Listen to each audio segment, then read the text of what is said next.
Hey guys, welcome to my channel. This is Nikki of Babez Bath Company and also of Babez University.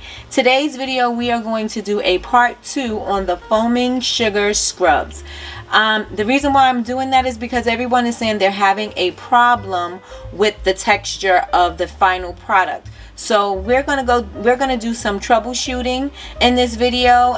The importance of me telling you in the previous video to tweak your recipes, because sometimes things are not going to work for you that works for someone else or work in the recipe that I use. Now the recipe that I use is a recipe from Wholesale Supplies Plus, and this was Debbie's best vanilla sugar scrub or something like that. Now initially in the beginning I did my recipe like that, but I have since years later added some things to it. In the recipe it says to use 1 pound of foaming bath whip, 10 ounces of premium extra clear melt and pour soap, 1 ounce of glycerin, 1 ounce of fragrance, 1 teaspoon of color, 5 cups of sugar. In the original recipe it calls for their melt and pour extra clear melt and pour soap, right? I am going to use this soap from Candlewick. This is from Soap Expressions. This is their aloe vera soap. This is clear. You can basically use any soap that you want. Okay, so what we want to do is measure out. I'm making half of this recipe, so I'm going to measure out 5 ounces of soap instead of 10. A problem that some of you may be encountering when making your sugar scrub is maybe your mixer is on too high, or maybe you're mixing it too long. Because if you are giving your soap time to cool down, it's going to start to harden quickly, and it's also going to get that skin on the top of it, which is also going to give you clumps in your scrub, and that is not what you want. So what you would do is melt down your melt and pour, add your glycerin to your soap, as opposed to putting the soap in the bowl, in the cold bowl, which is going to automatically cool it down, and then put your glycerin and then start whipping it, which is also going to cool it further, and then add your glycerin to the bowl. You don't want to do that. Try to melt your soap down, add the glycerin to your soap, then pour both of those into the bowl. Mix it on low, and then add your foaming whip soap. Now make sure you have it already measured out and ready to go. Do not have your soap sitting, because if you have it sitting in the bowl and it starts to harden and you have it in the metal bowl, you're going to have a problem with trying to melt it down again. So don't do that. Have everything ready so that you can be equipped to get everything done in a timely manner.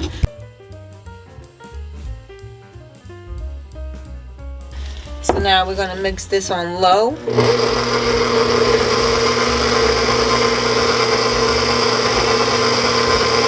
According to the directions. And now we can add the foaming bath whip.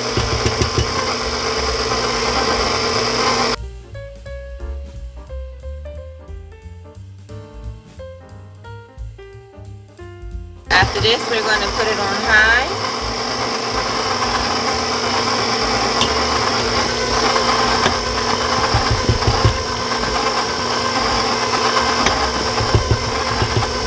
A minute.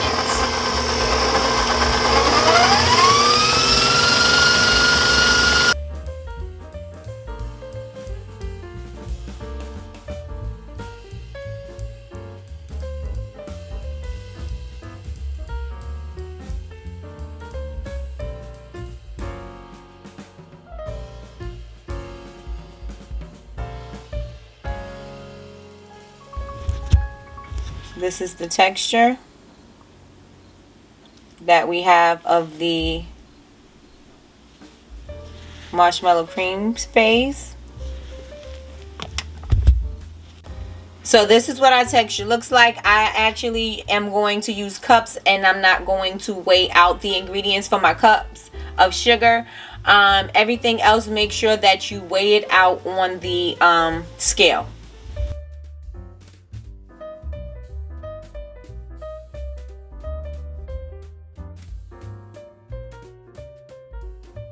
Can take your spatula and you can move it around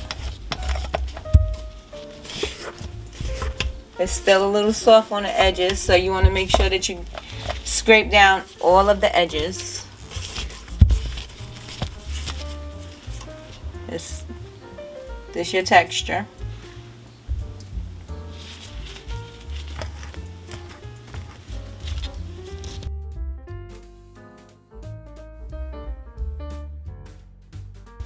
Okay, for the sake of this video, I'm going to keep it at 5 cups of sugar.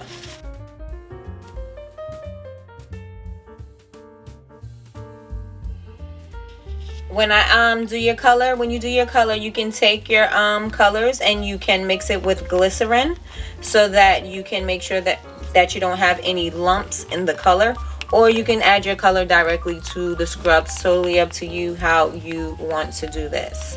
So I'm just going to add a little bit just to give it a little hint of orange. Just a tiny hint.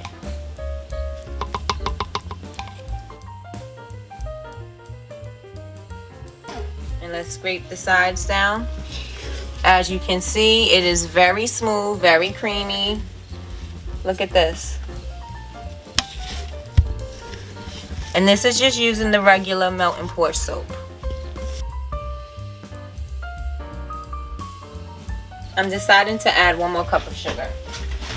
And again, play with your texture to see if this is the texture that you want. And depending on your method of how you're getting this into your jars, you want to make sure that it's that texture. If you make it too thick and you're trying to pipe it out, you are going to have a very big issue trying to get this out of your piping bag, and pushing it out with your hands is going to hurt your arms and your wrist and every other muscle that's included in piping.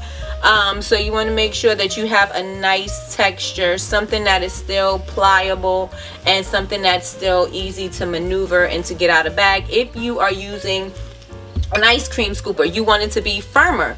So you want it to be firmer so that you can get the ice cream scoop to hold its shape. And you may want to add another cup or 2 of sugar.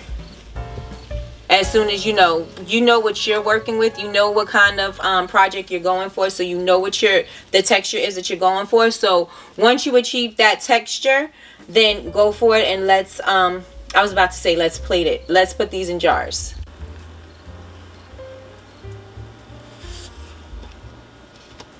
This is your texture.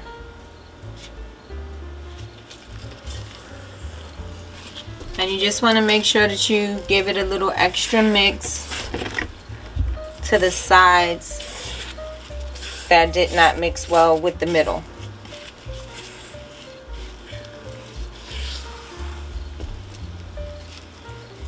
Now it's totally up to you how you're going to put it into your jars.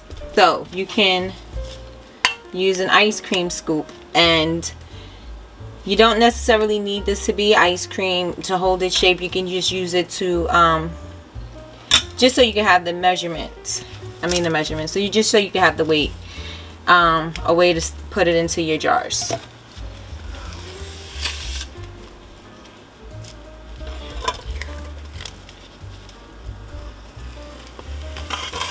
But if you have a body shop and you want to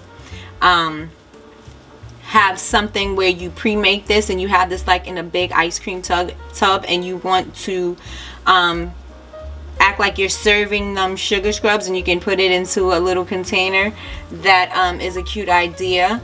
And they can pick the flavors that they want, so they can mix and match. So this is an idea of how you can do it, to do something like that. Measure this onto your put this on your scale, measure it out so that you can get 8 ounces or however many ounces you need. And you can use your scooper to do that.